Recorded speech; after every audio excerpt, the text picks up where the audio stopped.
question sa mga lalabs natin. Siyempre si Mami Sara, hindi ko alam kung ano to. Siguro regalo ito kay Amara, mga stuffed toys. At ayan, paalis na naman si Mami Sara. Kakasundo lang ni Sir Vince.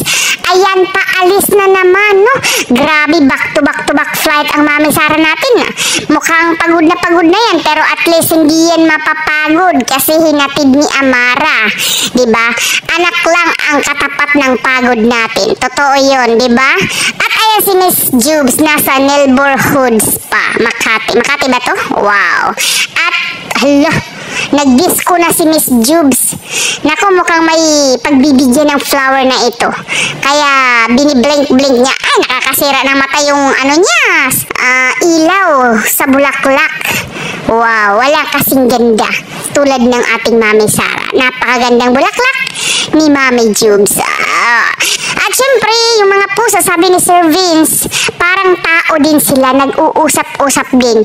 Nako, feeling ko, nag-uusap-usap sila kung saan na naman yung titirahin nilang ulam mamayang gabi or mamayang tanghalian, diba?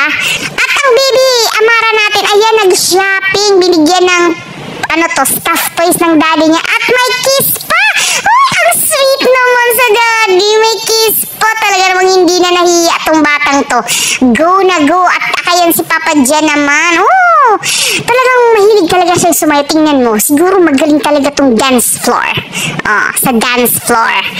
Talagang banding to the max ang mga palalabs natin. Tamang chill lang, tamang oras. Siyempre, labas-labas din si Amara paminsan-minsan with the family. At ayan si Papa Jan. Wow, si Sir Vince. Nag-kiss sila. Wow, grabe. Sobrang sweet naman niya, Sir Vince, no?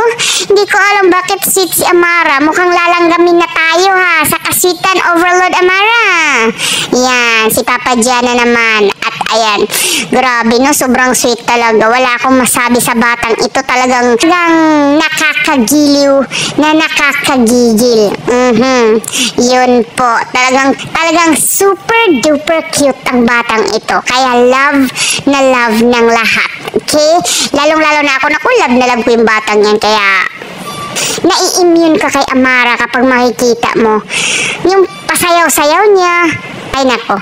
Hirap na lang i-explain, para kang baliw kapag nakita mo tong batang to na sumasayaw, ngumingiti.